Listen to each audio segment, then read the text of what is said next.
Okay, so to start this week's podcast on Baby Driver, I wanted to start with a game/question. It's not really a game, but kind of a game. Okay. I don't know. Okay, so in one of the scenes, right, Debora and Baby are talking about songs, and they're talking about songs with their names in it. And I was curious if you have a song with your name in it that you enjoy or like. I honestly don't think I know a song with my name in it. And So- I certainly don't know a song with your name in it. Yeah, I mean, it reminds me of like keychains when you're like going to, the museums and stuff as a kid, and everyone's looking for their keychain with their name on it. And I mean, my name isn't on anything. I would usually get the Taylor rather than Tyler Okay. at the store. Well, so because I love you, Oh. yeah, I did a liberty of looking for you. Just because I wanted to show you how much I cared. And there were Tyler the Creator songs. There were songs about Tyler, Texas. But then I did come across a Tyler song, and I thought I would play a little piece. I can't play very long because I don't want to get copyrighted. But the song is really summed up in about a few seconds. Okay. You ready? Are you excited for this? I mean, this shows my love for you. This is more nerve-wracking than anything. Well, here we go. Tyler, Tyler, Tyler. Poop, poop, poop, poop, poop. Tyler, Tyler, Tyler. Poop, poop, poop, poop. That's Right. basically the whole song. It is called the Tyler Poop Song, and it says the odd man who sings about poop, puke, and pee. And I thought, it really captured the essence of you. So how do you feel? How do you? I feel violated on so many levels. I mean, That's awful. I don't know who this man is. He has 37.5 thousand subscribers on YouTube, so he's kind of a big deal. Still not my cup of tea. No, No. you don't like singing about poop. Well, I thought I had found something for you, but if you guys know of any songs with the name Tyler in it, that's I don't think it could be more appropriate, but more willing to be listened to by Tyler. Please let us know, comment, or And send if you can us. find a Shay or Shailene song, That's not going to happen. But if you could, I don't know, maybe you're Irish and you have a way to do that, also tweet it at us. It's Cinematically C. Tweet either song to us. We will repost it, all of those things. But yeah, do that. So I thought that was fun. But to wash that away, do you want to tell us what the beer is that you have for this week's podcast? yes. So I have Wandering Soul Beer Company, and it's Melody Maker, and it's a New England Pale Ale. I'm probably not going to enjoy this one. Which means we will all enjoy it so much more. Guess where it's made? You said New England, so it's made in New England. Oh yeah, it's made in Mass. In fact, it's Oh, out of Lynn, all right. Not too far. which doesn't inspire a lot of confidence because there's a not so very nice song about Lynn. Oh, we're talking about songs about everything now today. I guess. Lynn, the city of sin. Well then, okay. So this is the podcast about songs that say mean things about things.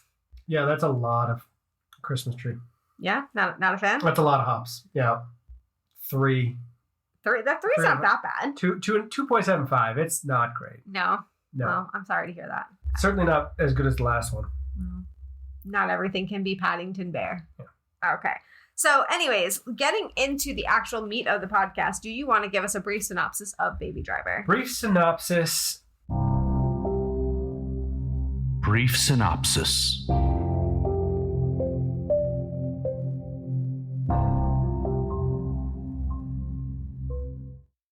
Movie's about Baby, real name Miles, who is a getaway driver that was roped in by, I guess, a mob boss and forced to drive away from robberies. And the movie's about that. That's about accurate. Yeah. Sounds about right.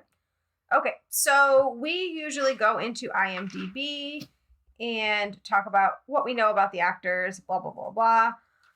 So, I mean, should we talk about, before we talk about the actors, like the writer? Because he seems pretty famous of his own right. Writer and director. Yeah? That's Edgar Wright. Yes. So, obviously we've done other movies by him. Scott Pilgrim versus the World comes to mind. Shaun of the Dead is, I think, my favorite. I don't think we've done that on the podcast. No, but we should. It's one of my favorite Edgar Wright movies. Yeah, but by far. And this also came about from a music video. Yes, I'd be interested to see the music video, honestly. I did see the music video in preparation for this, and I sent it to your phone. So clearly we can see that my husband does not read text messages. Or prepare in any meaningful fashion for the podcast. I wing it, clearly. I mean, I do know they started this in 1995 as a pet project. Yes, and the music video that was the original concept piece for this was Blue Story by Mint Royale, which had Nick Frost in it. Ah. Yeah. So, makes you interested, right? Yes, now I do want to watch the music video even more. The opening heist scene is actually like a big reference to that. You can see a lot of similarities between the two. So, that's really cool. He's like ready to watch it. He's thinking to himself, as soon as this is over, as soon as the podcast is over, I know what I'm doing with next however many minutes of my life. Yeah, it's worth watching. Yeah. But yeah, so then there's quite a few big names in here, and they're controversial names. Before we move off of that, I just like one of the interesting tidbits from the IMDb about Edgar Wright. Oh, okay. Where he was parking his car in a garage, and he parked next to a car that said "Baby on Board," but it was the actor from this movie. Oh, cool. So he left a note saying, "I approve." The director signed autograph. How cool would that be? Like, how much fun? Well, you think you're getting a note from somebody being a jerk about it, or I hit your car in the parking lot, and you look at it and go, "That's awesome." Yeah, that would make my entire day. Like, that's my week, my month. Yeah, it would be so fucking cool. Yeah. Okay, so cast. Yeah. So there's controversial stuff, and we are going to talk about the controversy towards the end of the podcast, but I want to kind of focus on more the acting side of things for the beginning. So Ansel Elgort plays Baby, and I have not seen him in other things. No, I know. I, for 100% fact, have not seen him. I may have seen Fault in Our Stars. I have not seen that. I mean, I used to want to because it's from a book, and I'm all about book adaptions. I will say, as of today, a movie was released. A movie trailer was released, West Side Story. So everyone's talking about him. So I've definitely seen a lot of chatter about him. But I don't even know if I've seen it, but I just that would be the only movie that I may have seen at some point. Yeah. Well, strictly talking about his acting, I enjoyed him in this film. I thought he played a innocent, kind of morally maybe conflicted or morally devoid almost person pretty well. It's almost like he didn't grow up from being a child and learn to have his own opinions, and he just was impressionable. Which makes sense given the trauma he went through. And stunted growth. Right, exactly. And his name is Baby to represent that a little bit. Yeah. So beyond his acting, we will talk about that. But acting alone, I enjoyed him in this film, and I would watch more films with him in it if the other things weren't a thing. I mean, yeah, he did a very good job of the dancing around to the music, essentially, as part of the performance. Like, that was, his movements were timed to the music. I think he did that very well. Yeah, I mean, that was, the whole musical aspect of this whole movie is just something I just can't get enough of. Okay. I'm doing this in order of IMDb, but not in order of importance of characters, just because it's easier that way. But John Bernthal plays Griff. He is obviously Shane from Walking Dead. He's also the Punisher. Yeah. I found it funny that both in this and in Walking Dead, he dies very near the beginning. So, I mean, I guess people just like to kill off his character or, whatever. But he's gone very near the beginning, which is funny because it's one of the things that drew me into this. Because was the trailer that showed him. Yeah. So, like, screw you. Then there is John Hamm, who only thing I know him from is Mad Men. Mad Men is the thing he's most well known for. He was also in The Town, which is another heist movie. Oh, right. Out of Boston. So from our neck of the woods, they robbed Fenway. Right. He plays Buddy, a guy who is one of the robbers, and he is in love with another one of the robbers, and kind of his whole character arc is basically protecting his wife or girlfriend and or then whatever. Slowly going insane at the end. A little bit. Eliza Gonzalez plays Darling. I've definitely never seen her in anything previous. I can look real quick to see what she is in. I Care a Lot, which is something that's been recommended to us quite a few times. Godzilla versus Kong, A Fast and Furious, Love Spreads. I see. To be Rocky fair, that's Horror like Picture Show, but that's like Fast and Furious 17 or whatever it is now. yeah, which I kind of gave up like after like 2. So here we are. Lily James plays Debora. Her name rings so many bells, but no, she is in Cinderella, which is something I've been wanting to see. She's in Mamma Mia, which I have seen, but I don't think I really like. Meryl Streep is Mamma Mia. You know what I mean? Like, I don't. Or Amanda Seyfried. Right. So, like, I don't know the other characters all that much. The Pursuit of Love, never heard of. The Dig, Rebecca. No. Also interesting, only English actor in the entire film. Really? Yep. Isn't Edgar Wright English? Is he? I mean, Edgar Wright, the director, is English, but Yeah. that no actors are from England. Interesting. And her southern accent might be the best of all of them. See, I don't know Southern. I don't feel I have the experience or knowledge to say what is a good Southern accent. Like, if it's a Boston accent, sure, I can comment on that. But Southern, I don't feel I have that. So, Kevin Spacey plays Doc. Again, more controversy that we will discuss towards the end, but he is an Oscar winner, and I think he gave a great performance. He's in it for a very small amount of time, though. Like, it's like Hannibal Lecter with the 15 minutes of screen time, but he's the headliner of the movie. Right. And then the last one that we should probably talk about is Jamie Foxx plays Bats. Bats, crazy, and batshit crazy, would you say? Probably. Yeah. I think that's probably fair. So he plays one of the robbers who literally is crazy from the beginning and then just kind of progressively goes more crazy. I did find it interesting that all of the actors in this supposedly or purportedly can sing, with the exception of John Bernthal. Interesting. So Jamie Foxx was in Ray. I've never. Ray Charles. John Hamm can apparently sing, and so can Kevin Spacey, and all the others are very well known for the voices. Oh, well, I didn't. Which know we don't any of have. that. We kind of were robbed of that. What does Kevin Spacey sing in? I don't know. Let us know, guys. If That's you what know the- what Kevin Spacey sings, and I can't picture him as a good singer. Like Ansel Elgort, just based on his moves, I get it, right? Like, I understand. John Hamm, I can see it. But Kevin Spacey, I do not see it. That's what IMDb said. I'm just going off of what I read. So if you guys know a movie, TV show, anything that he sings in, I want to know about it. I'm curious. I need to hear this for myself to believe it. Okay, so that's all the people. Is there anybody you wanted to mention? No, I think that's everybody. I mean, Okay. So the first thing I have here to discuss is something you told me to talk about, which was foreshadowing. well, there's a lot of foreshadowing in this movie, and I think Edgar Wright is well known for that in a lot of his movies. I think, for example, the Jamie Foxx's character Bats was always in red, which is a color that makes bulls angry, and he was impaled or gored. And his girlfriend said that when he sees red, you'll only see black. Yeah. So Baby pushes a car off the edge of the table in one of the heist meetings. The Matchbox car. Yep. Mm-hmm. And he then pushes the cop car off the edge of the parking structure at the end. This is true. So there's a lot of that throughout the movie. Yeah, and there's also like the TV scene where you're seeing a bunch of the shows, and there's all these lines that then Baby uses later in the Right, movie. which I don't know if necessarily is foreshadowing, but Well, I mean, he uses it later. Doesn't that count as foreshadowing? Sure.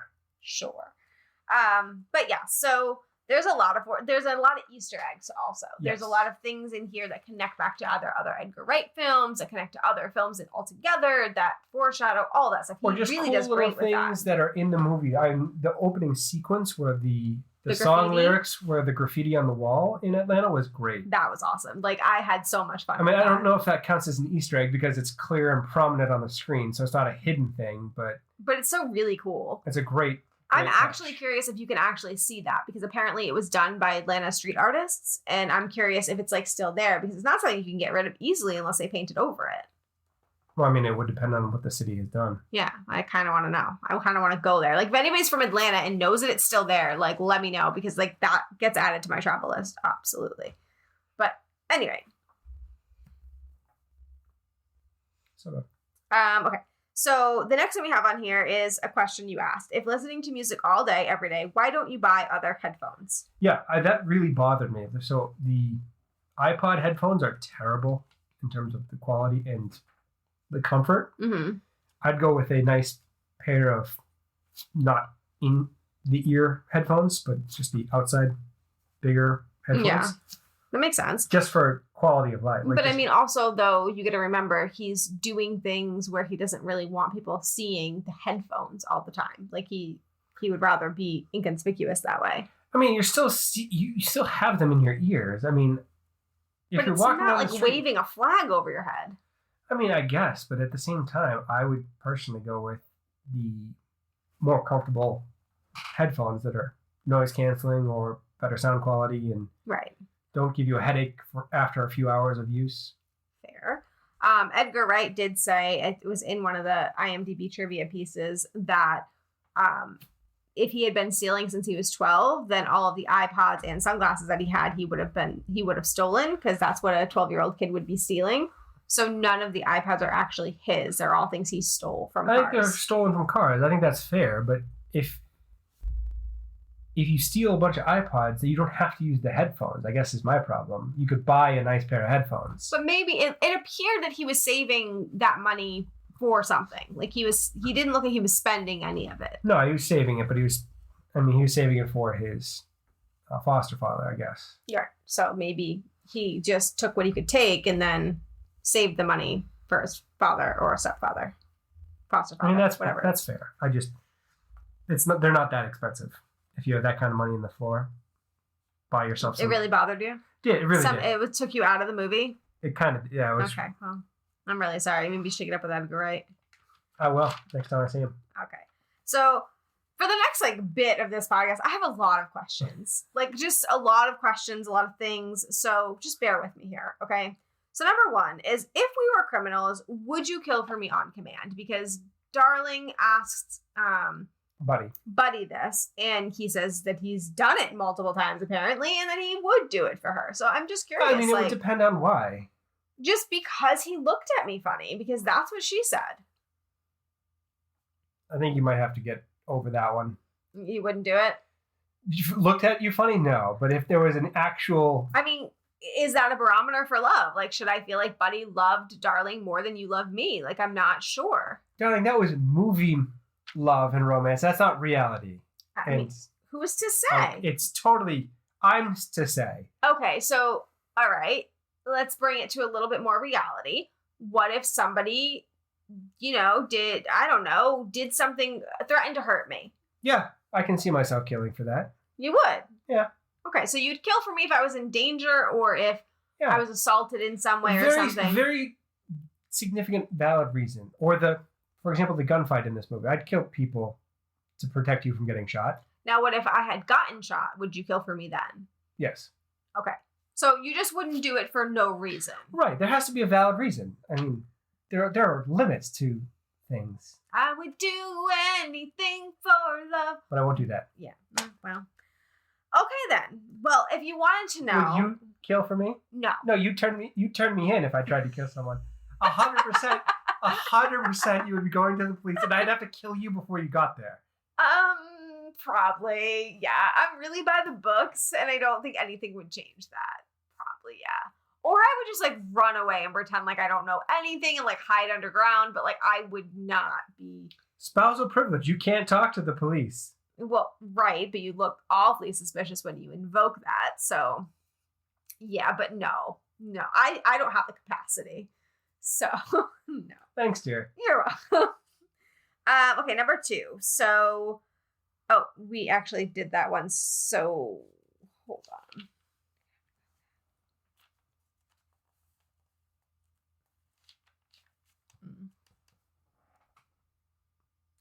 Okay, so the next one is Griff dead? So towards the beginning of the movie, they have their first heist, and he goes in, and the last thing you hear him say on screen is, "If you don't see me again, I'm dead." But you learn from every movie ever that if you don't see a body, they're not dead.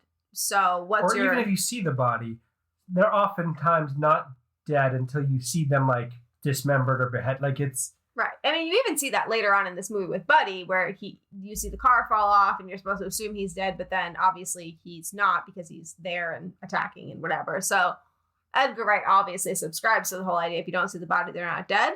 Yeah. So what do we think here? Do we think Griff is dead? Do we think... I guess my question is, how would he have died if he just left with his share of the earnings from the heist?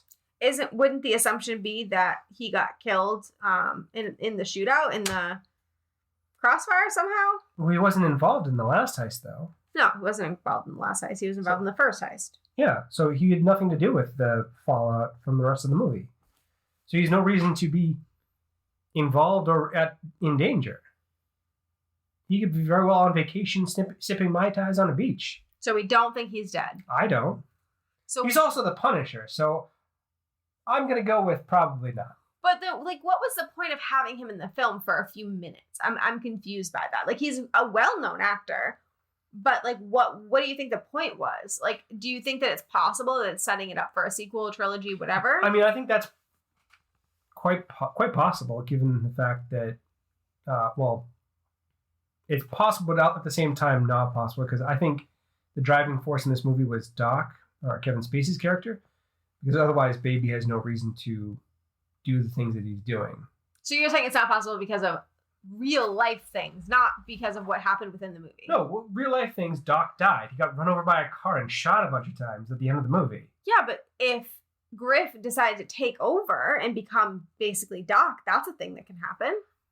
Yeah, but Baby is just out of prison. He can be like, I don't want to violate my parole. Like, I can't see that happening. Okay, well then. So he's alive, but there's no reason. It's just a... Yes. Okay. Well, that's what I'm going with. I don't like that answer. I mean, for me, I feel like there has to be some reason why he came into the movie and then disappeared. Just doesn't make sense. Unless it was just like a shooting thing. Like he ended up having like, another commitment, whatever. But he's too big of an actor to bring in for like that. I mean, to be fair, Brad Pitt was in Deadpool 2 for a whole 4 seconds. I know, I don't know. It just doesn't make sense. He was paid for it with a cup of coffee. Like, that's... Brad Pitt's a bigger name actor than John Bernthal. I mean, that is fair. So, I don't know.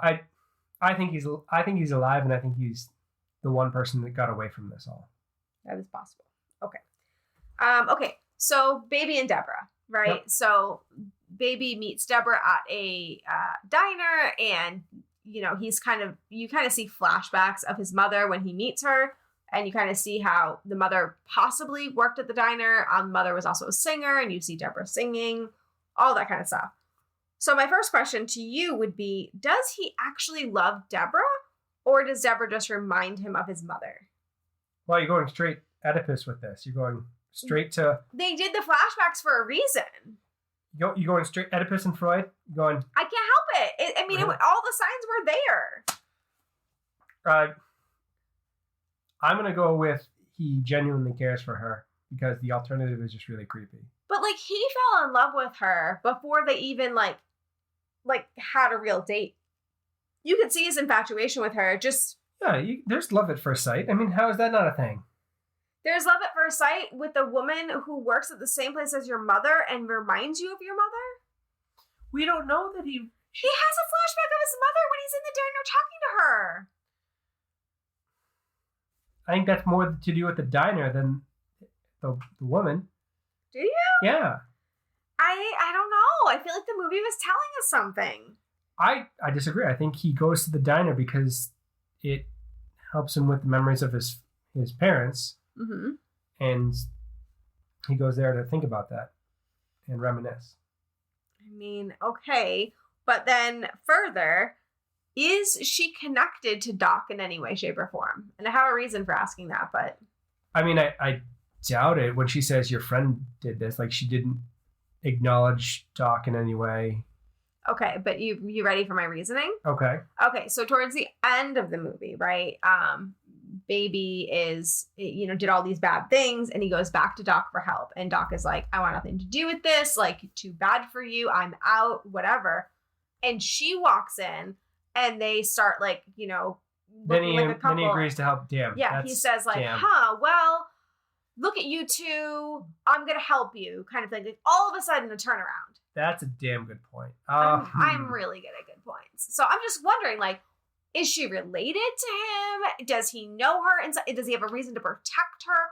Why her presence changed his mind? See, that I don't know, because that is very true. But also, Doc's friend or family member wouldn't be working at a diner. I mean, but he could have some connection to her just like he does to Baby, where there's some, like, he saw her grow up. There's maybe like a family member that did something to him, maybe her herself. Maybe he's related. Like, we don't know, but it could be something like maybe it's his daughter and she wants nothing to do with him, but it's also still his daughter, you know? I mean, that would be a really great twist to the movie. Wouldn't it? Should I be a writer? You should. But I'm just wondering, like, why her presence made a turnaround. Like, there has to be an answer to that. I mean, there has to be. I can only imagine that they were probably trying to set up a sequel. And they're trying to still work it out. I don't know what they're going to do for it, but that would be my guess. Is there's some kind of further story that we're missing out on. Or maybe it's just like a script issue or something like that. I mean, or plot expediting. Yeah. Okay, but I wanted to believe it was some, like, connection. I mean, that's also possible. That's also entirely possible. Okay. This one you had me write down. So it's talking about Baby as a person. So what do we think of him as a person? Is he a sociopath? Does he have moral detachment? Like, I'm thinking that he just has not developed past childhood from the trauma. So he's an underdeveloped person, and he's not capable of forming a connection with someone outside of his foster father, which is a clearly defined father-son type relationship. Like, that's right. He's comfortable in that because he's still essentially a child. Right. I mean, my question with all of this, though, is, so you see at the beginning of the movie that he's part of this whole robbery situation, right? But he's staying very detached. Like, he keeps his headphones in. He doesn't, like, communicate with these people. He's at the far end of the table, away from everybody. Right. So do you think he's doing that because he feels morally superior, like Griff accuses him of? Or do you think he's doing it that way to try to separate his real life from his criminal life? See, I don't know. I honestly just think he's an emotionally stunted person because he uses a lot of TV and movie lines to interact with people. So he picks and chooses things that he doesn't quite understand to say to people based off of certain circumstances. Like, we're a team and I value our friendship. But I don't know what that has to do with him being separated and morally detached. See, I don't know as a child. I don't know if he's able to connect to the heist and to the conspirators to that same level. So he is detached. Do you think that if he's stunted as a child, then he doesn't fully understand what he's doing, the consequences of his actions? I think there is an element of that, yes.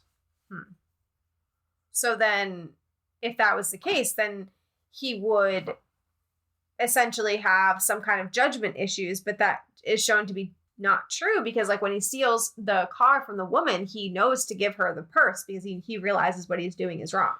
I mean, yeah, but he also... That's exactly what a kid would do. Like, a kid's not going to point a gun at someone and then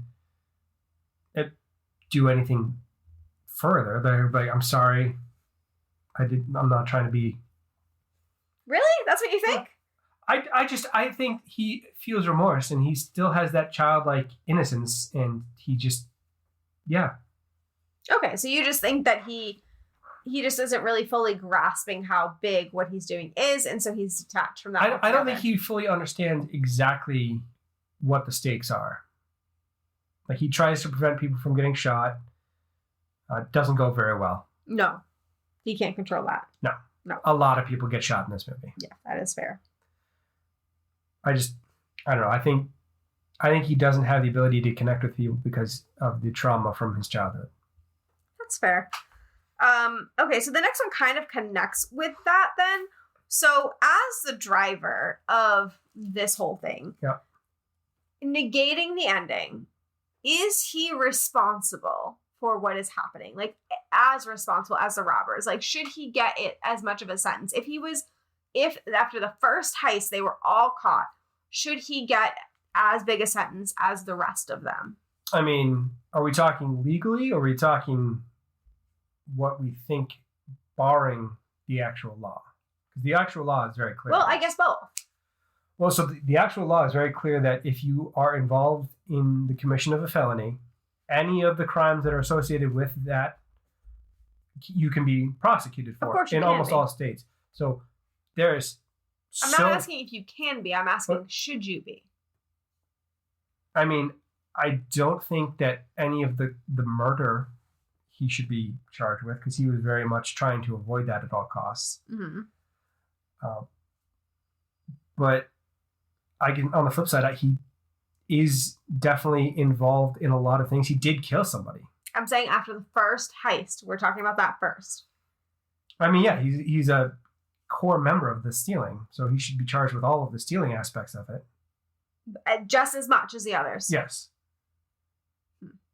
So the reason I'm asking is because a while ago we actually watched a show about death row, and they were talking to like real life criminals, and one of the Convicts. one of the convicts that one was of the inmates on death row. Death row, right, was a driver. I think he drove someone, and he didn't know that the person was going to get killed, but the person ended up getting killed. Well, they were driving around stealing and doing illegal things. Right, and somebody ended up getting killed in the process. Right. Now, the person who did the stealing and the killing got off on a plea deal and ended up like serving time but getting out sooner. Yeah. And this kid got death row and couldn't get out and had went through many appeals, all that kind of stuff. And we were kind of saying like how that doesn't seem right. Like, yes, he obviously deserved to go to jail for being part of criminal activity, of course. But to get death row when he didn't kill anybody, he didn't know the person was going to be killed. He claims he didn't know. Well, right. But the person who did it is either out of jail or got a shorter sentence, not on death row. I think that's the bigger miscarriage of justice, is that the person that is more culpable had a lower sentence. Right. So I think for me, when it comes to Baby, at least at the beginning of the movie, he really is, yes, he's driving, right? He's driving under direct threat by a Charles Manson style person, where he's basically being said, you did something wrong to me, you owe me, you will do this or I will kill your family. So one, he's doing it under direct threat. Two, he's helping them get away, but he has absolutely no part. He's not even armed. So he has no part in any of that side of things. So I don't know how culpable I find him just based on the circumstances he's in. I mean, I can understand that. Also, if we're going to argue that he has diminished capacity from the trauma, then is he even able to be judged, understand his consequences at the same level as a normal person? Yeah, That's a second part of that, and we see, unfortunately, that happens all the time, where people that have diminished capacity are tried as an adult and are given sentences that most reasonable people would find cruel, unusual, unnecessarily harsh. Absolutely. And it's unfortunate, and it's a problem with our system as a whole. I think that a bigger issue with this is that we need to reform the criminal justice system, which is not an easy task. But yeah, he is certainly culpable for some of the crimes. Right. Well, so then we can talk about the rest of it, the rest of the stuff he did. So you're saying like he murdered someone, so he's culpable for that. But do we consider that self-defense at that point? Which murder? Well, okay, so Bat's murder, I think, is a little bit complicated. So I was reading about it and was saying that it was random and out of character for him to do something like that. But if I remember correctly, it was not long after he tried to pull a gun on Debora. So I feel like that could be his way. Tried to pull a gun on Debora. They found the tapes. He's not in a good spot. Right. So it's his way of protecting himself as well as protecting Debora.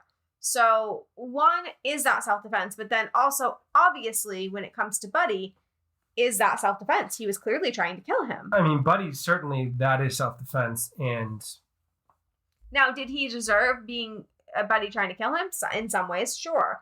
But I don't think that's how the law works. I don't think you get to say, like, I had it coming. Like, y'all No, were... revenge is not in the justice system No. penal code. That's not in the laws. No, you can't be like, but he had it coming. Like, no, that's not, no. Well, he stabbed... messed up my illegal activity, so I killed him. Like, no. He killed my wife because we were committing a violent felony. Yeah, that's not how... So my Buddy, wife was murdered by police. So Buddy, we can say he gets off in self-defense. But for Bats, it's unclear. I mean, yeah, he has a vested interest in Bats dying, and that's going to save him and Debora. But and it's safe to say, based on Bats' prior activity, like, I mean, he killed a cashier to steal gum. Like, you can say, based on his prior activity, that he was absolutely going to kill him. He started shooting like 17 different people. Right. So at the arms deal. Isn't that the same thing like in an abusive relationship? Like, no, he's not trying to kill me right now, but he certainly is gonna. I mean, I can understand that, but at the same time, it would depend on how the jury felt, really, is what that would also, be. it's in the commission of a felony, so it's automatically upgraded to murder. That's fair. So, even though he's under coercion. Yeah. That's when it gets questionable, though. Because he should have just called the whole stupid heist off. Like, at the end of the movie, he should be like, nah. He should have just driven away. Like, sent them into the bank and then left. Like, what? Bye. Yeah, if he had just left them all there to get caught by the police. Yeah. Would have worked, but he couldn't because he was afraid that Doc would kill his family. Yeah. So, okay. So, in an AMA, Edgar Wright talked about this potentially being a superhero origin film. So, if that were true, if that is really the case, what do you think his superpower would be, babies? I could only come up with a super great driver or like musical reference savant because he made those, quote things into songs. I don't know. What would his superpower be? Driving very well.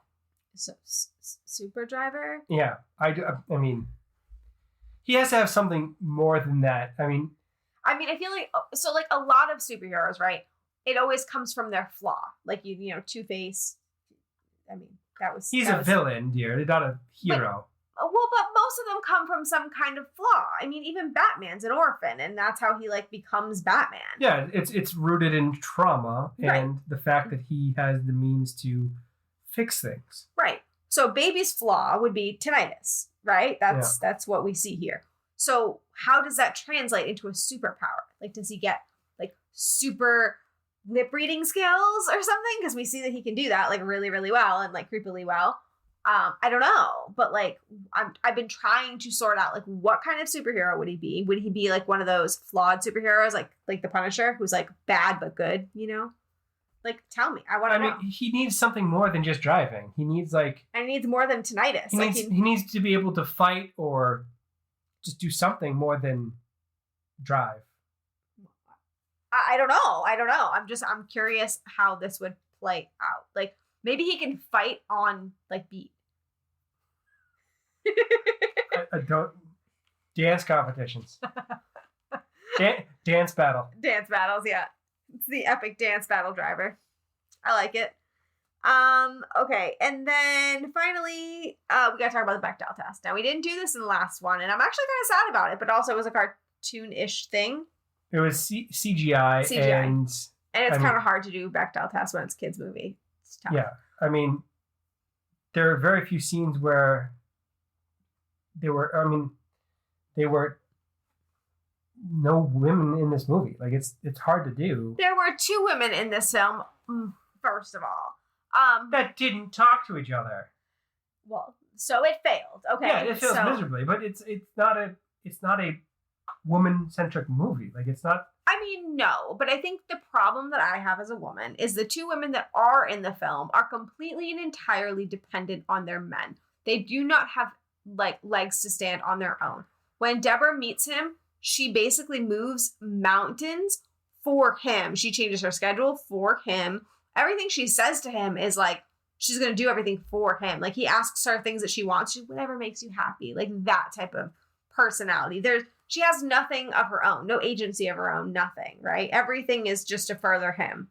Well, even like when they come into the place and he's with his friends, right? Or friends, I'm putting that in quotations. She intuits that she's not supposed to say that she knows him somehow. Right. And she basically like acts exactly the way he would want her to without calling him out for being a jerk to her Right. and having all of these people in the restaurant. Like a normal woman would be like, all right, so you brought your criminals in here and endangered my life and I'm supposed to stay quiet? Like that's what I'm supposed to do right now? Like that feels weird. That feels mousy. I mean, Johnny, I think and you're then she reading. becomes a criminal towards the end. Feels like weird. Like her whole persona is Like, him. I think you're reading into it because it's not that type of. It's not meant to be that kind of movie. It's just meant to be. It's not meant to acknowledge that women are more than their male counterparts, is what it is. I mean, look at Darling. Her tattoo says his. Really? He probably has a tattoo that says hers. No, he has tattoos that have, I forgot, 2 bats on one side, I think, maybe. I read the tattoos somewhere, but I can't find them. All I know is that one of his tattoos moves from the promotional photos to the movie. So, don't know. Don't remember. Either way, he doesn't. And all of her conversations are like about them as a couple. She has nothing outside of him. Yes, that's a failing of this movie. I don't know what you want me to say, but that's not what this movie was supposed to be. It was more just a musical heist movie.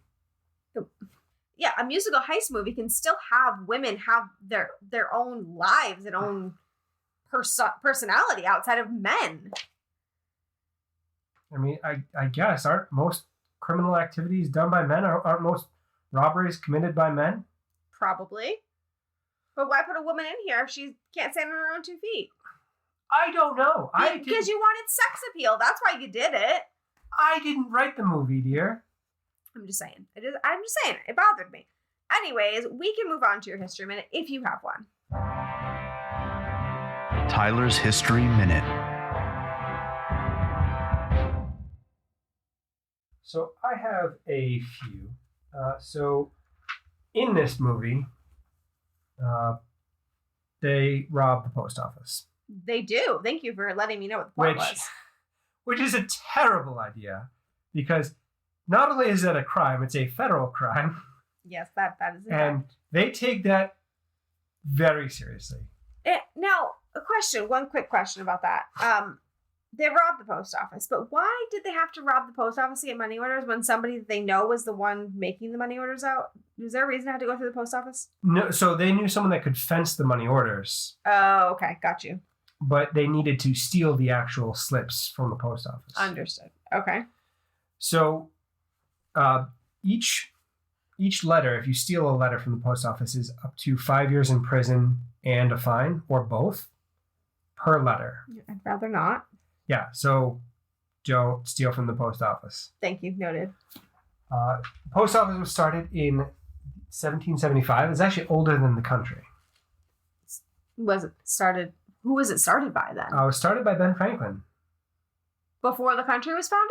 Before the Declaration of Independence. It was created in 1775 by the Continental Congress before the Declaration, before we were actually a country. That's kind of cool.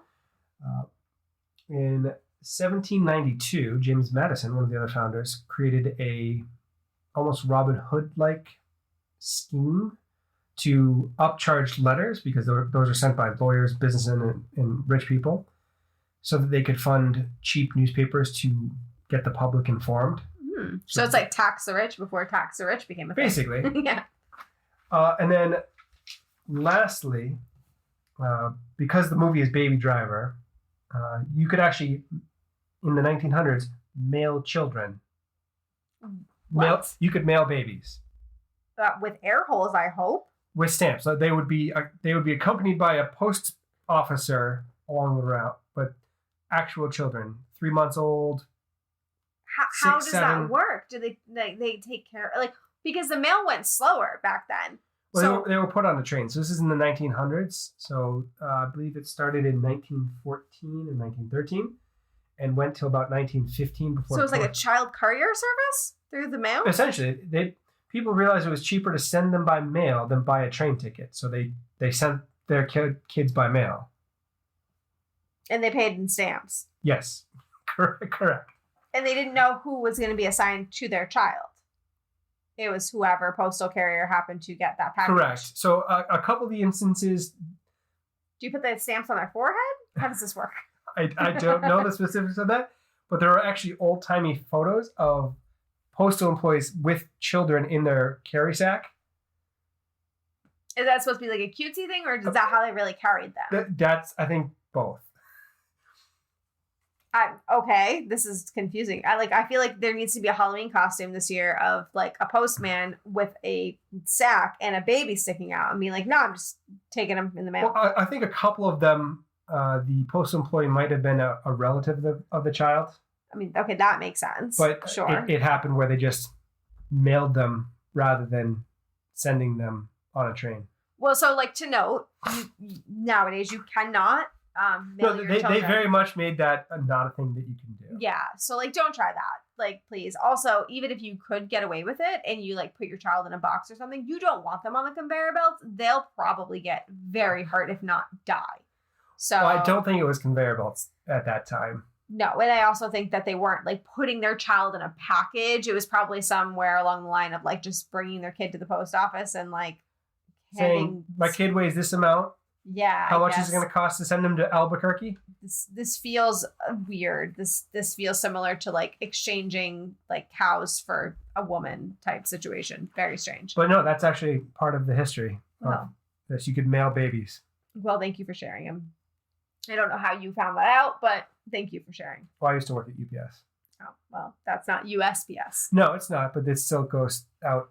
I think UPS did the same thing for a little bit at that same time. Okay, so moral of the story is you used to be able to mail children and now you can't, so progress. There you go. Yeah. Are we... That's what I got for history. Okay.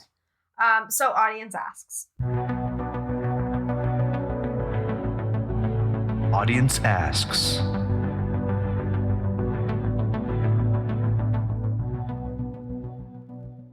So we will start with this one because people are probably going to be like, why didn't you talk about the ending? Like, what's going on? Whatever. So, Funny Cookie Time said, what is the ending? Is it real or is it fantasy?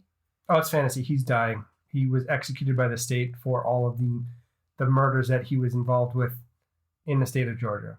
Georgia has the death penalty. He was given lethal injection.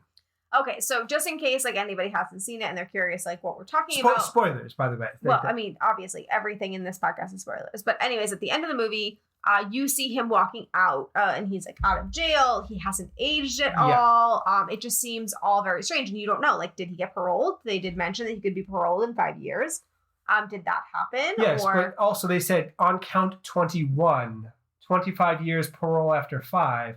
That means that there were 20 other counts to start that all have their separate jail time associated with that. Now, it could also be that he has a detachment situation going on where he's having like these fantasies in his head of like what would be if he wasn't in jail, just like he was having fantasies of his mother and all that type of stuff. Like maybe he has grown more and more detached from reality. I still think that, I mean, it's definitely not real. He's definitely not out of prison. No, but it could be a mental issue. It could be becoming more and more detached, which could lead more into the superhero thing that happens later on if this is an origin story. I mean, it can't be an origin story because he's 100% going to die in prison. He will never get out of prison. You mess with the post office, they will send you to prison forever. And of course, you wrote the film, so you clearly know exactly what the intentions are, obviously. But you can't rob the post office and not spend the rest of your life in prison. They take that super serious. And also, there were so many murders that you were around and involved with in this movie. How many of them do you think that the police knew about when they took him in? Bats, Buddy, Darling. Darling wasn't on him, though. She died as the result of a police shootout, which still counts as murder. I mean, to the other conspirators legally. Now you're still saying that you don't think that anything is negated by the fact that he was doing this all against his own will. I mean, I certainly think that's a mitigating circumstance, but there's so many dead bodies, and the state of Georgia will not care. Well, I think that it's possible that this is his detachment from reality and that he's not dead or dying or anything like that. He has just become more and more detached from what's going on because he needs to, and that's the way he deals with it. I mean, I think we can both agree that he's not out of prison. I can't imagine that that's the case. That doesn't make Right. any sense unless something happened. Like Doc's dead. So, Yeah. but if Doc has like, say Griff is his successor or something, and he like paid somebody off or like killed somebody or did something to get him out, that's the only way that it would make sense. I mean, maybe, but there's so many counts. 21 counts. Yeah, I don't think it's possible, but I don't know. I guess I would be interested to see what happens. Okay, so now the question that everybody has had on their mind and wondering why we haven't brought up. The Contrarians said, well, first they said we stole their schedule because they're doing this next month. So once you guys are done listening to this, make sure that you go and follow the Contrarians and wait for their episode and maybe do a compare and contrast. What do you agree with from them? Us? Yeah, they're Like, let us probably know. much better at this whole movie podcast thing than we are. Oh, I'm sure they are. They're Oh. wonderful people. So definitely listen to their episode. But then also like do a compare and contrast and let us know. Like, do they have thoughts that we don't have? Like, I would love to hear. And then obviously tweet us because that's where you'll find us. But anyway, his real question was, did the Spacey factor bother you at all while watching? Now, I want to add to his question the also Ansel Elgort, or I don't know how to say his name, factor add in to... So I wasn't aware of Ansel's indiscretions. prior to watching. I was aware that Kevin Spacey had the controversy where he was removed from the cast of House of Cards, which is a terrible shame because it was a really great show. And it was for sexual assault, right? Right. I think it was a long-standing issue of sex. Like, if I remember correctly, it was a pattern over a long period of time. Yeah. Which is why it was more of an issue and why he was blacklisted from movies and things. Okay. But it did not affect your watching? I mean, so that's something that is hard because yes, it makes them a bad person for doing those things. They're still talented actors. Kevin Spacey has 2 Academy Awards. He is, irrespective of being a bad person, he is a talented actor and good at what he does. Agreed. So he's good in the movie, but he is a bad person for what he has done. Right. So I kind of keep them separate. Yeah, I think we mentioned this, I forget with what. There was another movie we watched where we said we try to keep that separate because otherwise you wouldn't watch a lot of movies because a lot of actors have shady issues. Yeah, it's a surprising number of actors that have allegations or numerous allegations of impropriety. Right. So Ansel also has sexual assault allegations against him. From what I could see, there was a 17-year-old who accused him of sexual assault. And from Twitter, now I couldn't find this one on Google, but from Twitter, there's also apparently an accusation by a 15-year-old. So not great, not cool. That's really uncomfortable. I didn't know he was a congressperson from Florida. Funny. Now the 17-year-old, a lot of people are saying, I mean, if it really was sexual assault, that's horrible. However, if it was just that he had relations with her when he was over age, he was only 21. So I mean, it's still a crime. it's still a It's crime, still- but some people are saying like, Still wrong. is it worth people are blacklisting him over? are more willing to forgive that than someone that is 40, 50 years old Right. doing it, or 35, Matt Gaetz. Yeah, no. So I couldn't find a lot of details on exactly what happened. Obviously, he denies all allegations. I will say prior to this movie, I did not know about that. I only knew about the Kevin Spacey thing. And I'm kind of like you, where I kind of tried to keep it separate. Like, yes, I don't like Kevin Spacey as a person, and I wouldn't be like, We're not inviting him to dinner. No, we're not going to hang out with him. right. And he's not like, I wouldn't be going out there trying to like, Like, harbor up like a bunch of people to watch the movie for him to make him money or anything like that. Like, No. that's not, I mean, I wouldn't. No, it's like Bill Cosby. We're not getting drinks with him. But that doesn't discount that the Cosby Show was a delightful show back in the day. Like, yeah, he's a horrible monster of a person. But It's tough. It really is tough. But I mean, like, even last week we did Paddington, which was made by the Weinstein Company, which, I mean, if you wanted to do that, you can say that you're not going to watch Paddington because of that attachment. And you'd be not watching a lot of films because of that attachment. it's an unfortunately prevalent issue in our society that needs to be addressed. Yeah. at the same time, you can critique something on its face without factoring in outside things. Yes. I don't know the answer to that. I do wish that being a woman and knowing how prevalent sexual assault is, I do wish that men who did things like that, regardless of their talent, was blackballed and not able to do movies like that. But am I going to not watch the films? I don't know that that's the case, because at that point you're literally going to not watch pretty much anything, because the amount of terrible people that are in Hollywood, it supersedes the amount of films that are worth watching. It certainly outnumbers the number of good people in Hollywood, it seems. By far. So I don't know. The answer is I don't know. I try to keep it separate, but I mean, it does nag at me that I'm not kind of being an advocate for women in that situation. So yeah, it is what it is. It's regrettable, and they are bad people, and it's a terrible thing to do to someone, and you should face all of the consequences for that, both civilly and criminally. Absolutely. But like, if you're a master craftsman and you make something, it doesn't discount the quality of your craft. Exactly. It doesn't discount the quality of your product. It just discounts the quality of your name, like your reputation. Like, that's exactly. Okay, so that is everything I have. Do you have the reviews? Reviews.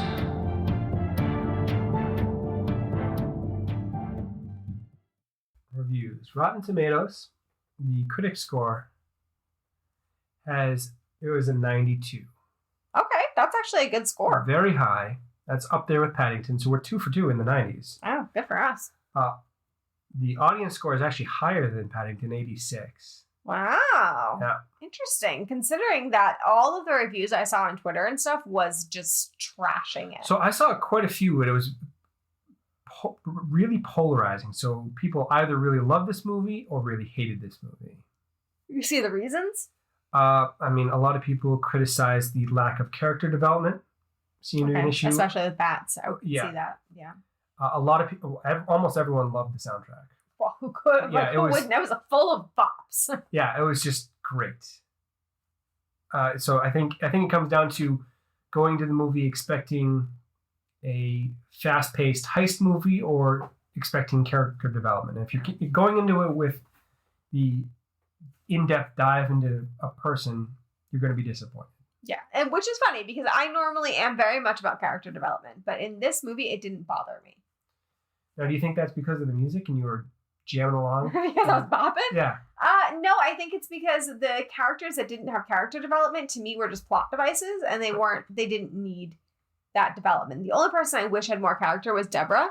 I wish that we got a little bit more background and knew who she was, what she was connected to, all that kind of stuff. Because yeah, she needed to be fleshed out more as a character, especially if she's the main love interest of the main character. Right. But other than that, like, I mean, Baby had character development. He progressed throughout the movie. Right. The rest of them, they didn't need it. They served their purposes that they needed to serve. So, right. But what's your rating? I'm going to go with an 8. Okay, and your reasoning?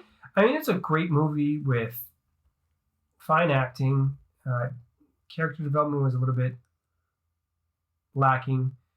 I would have expected more substance from Jamie Foxx, Kevin Spacey, John Hamm. Like, there's some A-list talent here, and I just would have expected a little bit more. That makes sense. I was going to give it a 7. So I liked the movie. I loved the soundtrack, right? So like that really like added for me. If it was just the soundtrack, 10 out of 10. Oh, absolutely. Like I actually would love to own the soundtrack. Like, I'm not against buying it. It's on Spotify, actually. Yeah, so definitely. It's out there. Find it. It's straight fire. Worth it. Yeah. But the problem that I had with it was the story. There wasn't enough details for the story for me. Like, I mean, okay, so he stole a car, it seems like, from Doc, and so he was indebted to Doc. There was drugs in the car that he then disposed of, and Doc said, right. Yeah. But you never find out exactly how much he was indebted, how many previous jobs has he done, how much like other like bad things has happened to him, what has he seen, Why does Doc protect him the way Doc protects him? Like, does he look at him as his son? What's the situation there? Like, there's just a lot. There's also like, okay, so the father is a foster parent and all of that, but you don't really get to see their progression, their relationship at all. You don't, you know that he loves him, but that's all you see. You don't see like they're growing up, seeing that attachment. Getting that kind of side of things makes you feel for the character, makes you want more. I didn't get any of that. So I just felt like I was missing a lot of details that if they fleshed it out more, I would absolutely like want more. But I don't know, just I was missing details. You were left wanting a little bit more to this than there was. Yeah, I mean, look at all the questions I had. Like, I had too many questions. I wish that I didn't end the movie with so many questions. I wish some of them were answered. I think that's entirely fair. Yeah. So that is everything I have. So what is our next movie? Well, you actually picked it for me, it seems. I did pick this for you. So it's related to your business. Tangentially. And it's in theaters, so we're going to be having to go out and brave public.